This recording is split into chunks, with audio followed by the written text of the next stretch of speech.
Pemirsa, belasan siswi sekolah dasar di Ogan Komering Ulu, Sumatera Selatan jadi korban pelecehan guru olahraga. Sementara polisi masih menyelidiki kasus pelecehan yang diduga dilakukan guru pesantren terhadap 20 santriwati di Maros, Sulawesi Selatan.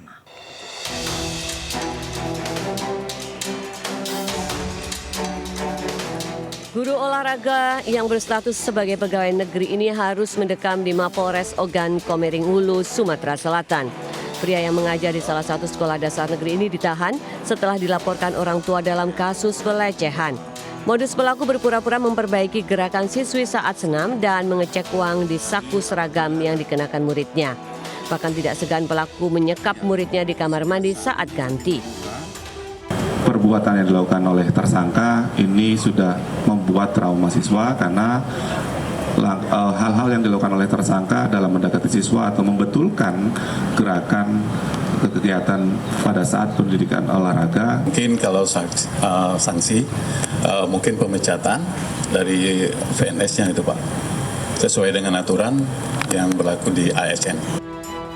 Hingga kini polisi masih terus menyelidiki kasus ini, sementara pelaku dijerat Undang-Undang Perlindungan Anak dan terancam hukuman 15 tahun penjara. Dari Ogan Komering Ulu, Sumatera Selatan, Widori Agustino, iNews melaporkan.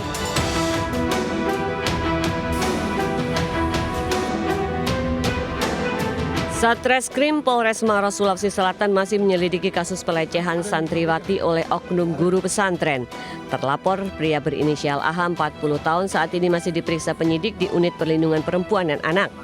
Hingga kini polisi masih mengumpulkan bukti dan keterangan saksi sebelum melanjutkan ke tahap berikutnya. Kita masih mendalami saksi-saksi yang bukti-bukti sehingga nanti akan memperkuat apakah statusnya dilakukan penyidikan dan juga bisa langsung penetapan tersangka. Artinya terlapor masih diperiksa dan diamankan sementara di Polres Maros ini, Bunda? Betul, untuk terlapor sudah kita amankan di Polres Maros. Oknum guru pondok pesantren di Kabupaten Maros, Sulawesi Selatan dilaporkan ke polisi karena diduga mencabuli 20 santriwati anak didiknya. Mirisnya santriwati yang masih di bawah umur ini dilecehkan saat mengikuti tugas hafalan oleh oknum guru yang bersangkutan. Dari Kabupaten Maros, Sulawesi Selatan, Wahyu Ruslan, iNews melaporkan. 3 orang ditangkap polisi karena menjual produk kesehatan dan kosmetik kadaluarsa di Bekasi, Jawa Barat. Dalam aksinya, mereka merubah kode kadaluarsa di kemasan sebelum dijual ke pasaran.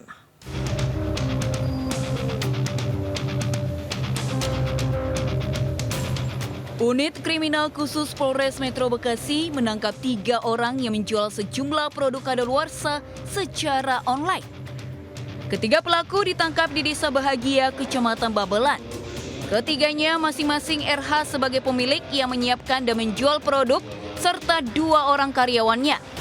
Mereka menjual berbagai produk kadaluarsa mulai dari produk kesehatan dan bayi, kosmetik, alat kebersihan hingga alat kontrasepsi. Modus pelaku dengan memperbaharui tanggal kadaluarsa di kemasan dan menjualnya secara online. Selama 6 tahun, pelaku sudah meraup cuan lebih dari 800 juta rupiah. Ketiga pelaku dijerat pasal Undang-Undang Perlindungan Konsumen dengan hukuman penjara 5 tahun dan denda paling banyak 2 miliar rupiah. Dari Kabupaten Bekasi, Jawa Barat, Ahmad Jauhari Lutfi, iNews melaporkan.